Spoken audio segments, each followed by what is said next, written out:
তো আমাদের সাথে যে ঘটনাগুলো হয়েছে আপনারা হয়তো অনেকেই জানেন।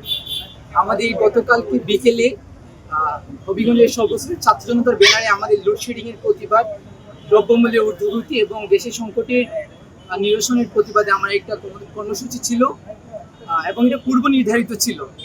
এবং আমি ব্যক্তিগতভাবে কর্মসূচির একদিন আগেই আমি নিজে কল করেছিলাম এখানে যিনি দায়িত্বশীল আছেন। আমি আগেই স্পষ্ট করি এখানে কারোর সাথে আমাদের ব্যক্তিগত কোনো শত্রুতা নেই।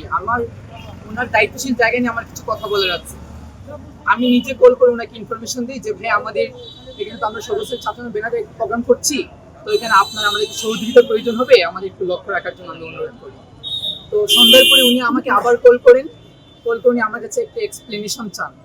তারপর অনেক কথাবার্তা হয়। তারপর আমরা যথারীতি যে পলিটিক্যাল যে প্রোটোকল অনুযায়ী আমরা একটা ইন্টিমেশন আমাদের প্রতিনিধি দল থানা দেশে দিয়ে যায়।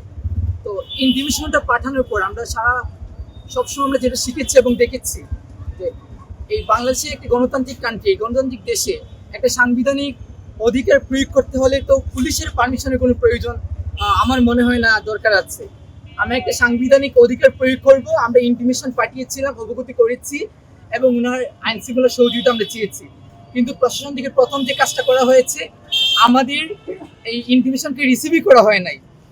দ্বিতীয়ত ওনার স্পেসিফিকলি কিছু কনফ্লিক্টেবল কথা বলেছেন যে এখানে আমি কোনোভাবেই পার্টিসিপেট করতে পারবো না, আমি শিক্ষার্থী না, এরকম কিছু কনফ্লিক্টেবল কথা হয়েছে।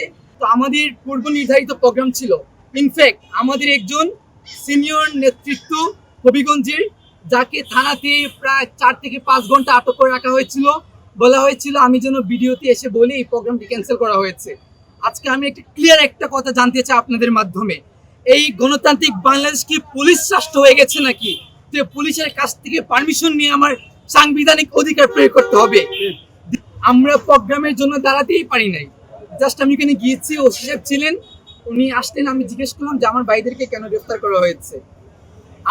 আপনার সারা বাংলাদেশ দেখেছে কিভাবে একজন দায়িত্বশীল অফিসার ইনচার্জ কিভাবে আমাকে টেনে হিচড়ে আমাকে তুলে নেওয়া হয়েছে এবং আমাকে প্রচুর কাটা ছেড়ে আমি আঘাতপ্রাপ্ত হয়েছি। আজকে আমি আপনাদের মাধ্যমে সারা দেশের কাছে বিচার চাই। লোডশেডিং এর প্রতিবাদ, দ্রব্যমূল্যের ঊর্ধ্বগতির প্রতিবাদ, গ্যাসের সংকট নিরসনের দাবি, এটা তো জনগণের একটা মৌলিক চাহিদা এবং এটা তো আমি কোনো দলীয় এজেন্ডা বাস্তবায়ন করছি না। প্রশাসন যেটা বারবার বলেছে তারা নাকি আমাদেরকে প্রোটেকশন করার জন্য তুলে নিয়ে এসছে হয়েছে। তো পরিবারের তো নিজেদের সন্তানের প্রতি একটা দুর্বলতা এটা ইউজুয়ালি থাকে, ওই জায়গা থেকে কথা বলেছি। কিন্তু আমার আরেকটা কোয়েশ্চেন বাকি আছে যে কোনো ধরনের মামলা ছাড়া, কোনো ধরনের ওয়ারেন্ট ছাড়া, কোন ল অনুযায়ী উনি আমাদেরকে 24 ঘন্টা এই থানাতে আটক করে রেখেছেন।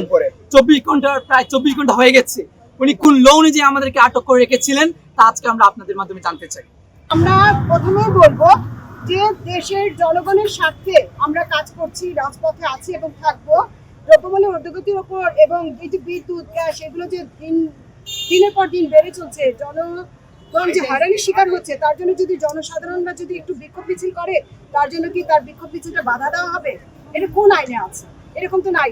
হ্যাঁ, বিগত ফ্যাসিস্ট সময়ে এগুলো করেছিল, তবে আমরা যেটা বলবো যে ওকে যেভাবে টেনে এসে গাড়িতে ফেলা হয়েছে, একজন জুলাই যোদ্ধার গায়ে এভাবে হাত কেন দিবে, টানা হেসা করবে? আপনারা সবাই লক্ষ্য করে দেখবেন, ফ্যাসিস্ট সরকারের সময়ে যারা এখনো যখন কোটি হাজিরা দেয়, তাদেরকে এমন ভাবে না হয় যে মনে হয় ছোটবেলায় হারিয়ে যাওয়া বন্ধু, হেসে হেসে কথা বলতে বলতে তাদেরকে ভিআইপি গাড়ি পর্যন্ত পৌঁছে দেয়। আর যারা দেশের স্বার্থে রাজপথে থেকে জীবন ঝুঁকি নিয়ে মৃত্যুকে আলিঙ্গন করে এই সংগ্রাম করেছিল, তাদেরকে ধাক্কা দিয়ে ভ্যান গাড়িতে 3-4 জন মিলে এমন ভাবে ফেলেছে মনে হচ্ছে ছোট একটা শিশুকে ফেলে দিল। এগুলো তীব্র নিন্দা এবং প্রতিবাদ জানাচ্ছি। জুলাই যোদ্ধা ভাই, আমি আরেকটা কথা স্পষ্ট করে বলে দিতে চাই, আমি কোন দলে আছি সেটা কোনো বড় কথা নয়, দলে থাকি বা না থাকি, আমাদের জুলাই যোদ্ধা ভাই এবং বোন যে কোনো জায়গায় থাকুক না কেন, তাদের উপর এই ফ্যাসিস্ট সরকার রেখে যাওয়া যে পিচাসগুলো রয়ে গেছে এবং নব্য ফ্যাসিস্ট যারা হচ্ছে, তারা যখনই হামলা করবে বা কোনো রকম চক্ষু তুলে দেখাবে, ইনশাআল্লাহ আমি এবং আমরা প্রস্তুত থাকবো। এটা বলবো। আমি ফারজানা আহমেদ, জাতীয় নারী শক্তি কেন্দ্রীয় কমিটির যুগ্ম সদস্য সচিব এবং মহানগর দক্ষিণের যুগ্ম সদস্য সচিব এনসিপি। কিন্তু আমার এনসিপির পরিচয়ে আমি এখানে কোনো কথা বলতে চাইনি। আমি একজন জুলাই যোদ্ধা হিসেবে ওদের পাশে এসে দাঁড়িয়েছি, বোন হিসেবে দাঁড়িয়েছি, জাহিদ সাহেবের সঙ্গে কথা বলেছি এবং উনি